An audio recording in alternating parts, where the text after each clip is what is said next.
What is going on, fellow alchemists? Welcome to Astrology. Today we are finishing up this series of Saturn through the houses. We are doing Saturn in the 12th house. Big thank you firstly to all my new subscribers. Thank you so much for all the love and support. And let's just get straight into this one. It is Saturn in the 12th house. So, Saturn in the 12th house. Remember, Saturn is the god of purification, despite all the literature in the commercial stream that says it's about limitation, debilitation, and basically one of the big bad planets that are all about the malefic elements rather than any of the benevolent elements in your chart. Saturn is the planet of the Golden Age. This is the point of the fourth Atlantean root race. This is when humanity was experiencing its largest and most prolific experience of spiritual development, metaphysically speaking. So Saturn oversaw this period. Later, during the fall of Atlantis and through all the breakaway civilizations that followed that up, we see the Phoenicians carrying on the religion of worship for Saturn in the form of Baal Hamon, which they then migrated off into Africa and spread it through Carthage. Now, this is again the planet of purification. Why do I mention purification? Well, just from looking at the rings itself, you can see that this planet is about purifying matter. That's why I always suggest if you are interested in astrology, you have to be interested in astronomy as well. Understanding how those planetary rings form around Saturn can really help you understand the characteristics of the planet itself. So that being said, the 12th house is ruled over traditionally by Pisces. We see Jupiter and Neptune traditionally having its exaltation in this part, and esoterically we see Mars having its exaltation in Pisces as well. Given that we just went through the Piscean age, this was a very influential period in regards to our devotion to specific elements and principles and philosophies. You know, Mars pulling from the sixth ray of devotion and the first ray of willpower in esoteric astrology. We saw a lot of the conflicts and a lot of the spiraling nature of extreme corruption of the term of devotion and of the expression of willpower. So as I previously mentioned, the 12th house is ruled over by Pisces. And in this case, when you want to describe the 12th house, the best way to describe it is the bottom of Mariana's Trench. What I mean by that is that this is the darkest part of the ocean. There is no light that is emitted here. Everything that exists down here has to emit its own light. And if it doesn't, it struggles to exist. Or if it doesn't, it's very hard to find its existence of. And so that's why when we talk about planets sitting in the 12th house, usually we don't really see them exalt much unless they are the planets I mentioned, Jupiter, Neptune, and Mars, because they get hidden. It's like a shroud. It shrouds the veil. I mean, the veil shrouds the existence of the planets in the 12th house. And this makes it very hard to work and commune with that energy. So Saturn sitting in the 12th house can be quite detrimental in the sense that it's very hard to acquire all of the energies that Saturn brings into your life and into the natal birth chart. It's very hard to work with Saturn when it's sitting in the 12th house. It's very hard to bring out that discipline, that resilience, that gift. However, if you manage to, there's a huge gift in the 12th house waiting for you.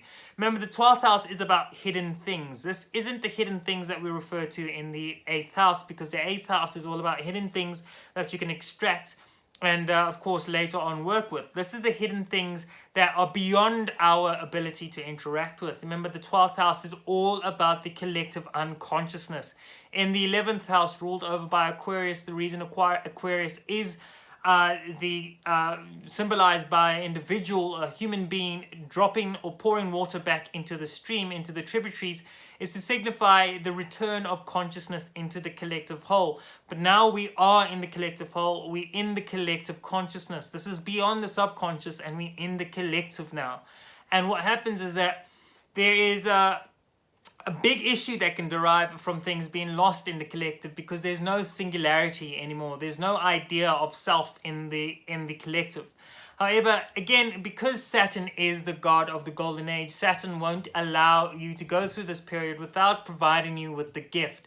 However, the gift might not be noticeable, and it all depends on what where Saturn is sitting in regards to what your 12th house is sitting under, what kind of sign it's sitting under, and what kind of other planets are in there, and what kind of aspects are aspecting Saturn. because Saturn is also pulling from the third ray of active intelligence, which is Brahman. This is the ray in esoteric astrology that deals with all of our logical and intellectual concepts. It's about toying with the dualities of our solar system, the dualities of expression, the concepts and very profound ideas, and then toying with that to find a new expression. And so Saturn pulling from this and sitting in the 12th house can get quite shrouded, because that's a very individual experience to deal and work with that energy, to toy with the expressions. And a lot of time you might not be able to see any of the influences of Saturn in the 12th house, and not necessarily, and if you do, it's not so direct that you can immediately point it out. It's not like I see it and I can feel it and I can interact with it. But through the process of personal growth and spiritual inclination and growing into your spiritual self, you are more able to work with Saturn. And again, Saturn will provide you with that gift.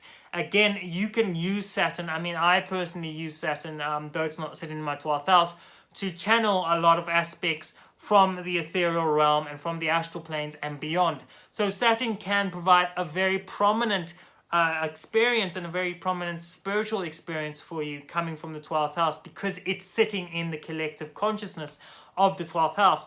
But at the same time, it might be swelled up. It might be harder for you to interact with that energy, because you can't pinpoint where exactly in your life it is, because a lot of the time it's hidden, it's beyond here and now. But a good side of this is that because Saturn is about karmas as well, and the 12th house is where we have all of the hidden karma that we drag from our previous lives, our previous incarnations, and Saturn purifies that. A lot of the time this can help you reach moksha or moksha in Vedic astrology, or emancipation, spiritual emancipation, because Saturn is helping to purify all of those energies that you've dragged in from your previous incarnations, and is helping to basically deal with that energy and deal with all those concerns and karmic baggage that you've brought in. And so when you pass out, or when you go through and you reach the culmination of your life and you pass on, there's a large chance that you might be able to reach beyond the karmic scale of reincarnation and actually ascend up the ascending arc into spirit. So that is a very, very prominent feature that happens with Saturn in the 12th house. So fellow alchemists, I hope you really enjoyed that one. We've reached the culmination of Saturn through the houses. I'm going to start something, not entirely sure what. Perhaps you can suggest ideas, and I'll see you then, whenever that is, and I hope you really take good care of yourself. Please don't forget to subscribe, drop a like down below, and go into the comment section down below and tell us what it's like having Saturn in the 12th house. So until then, goodbye.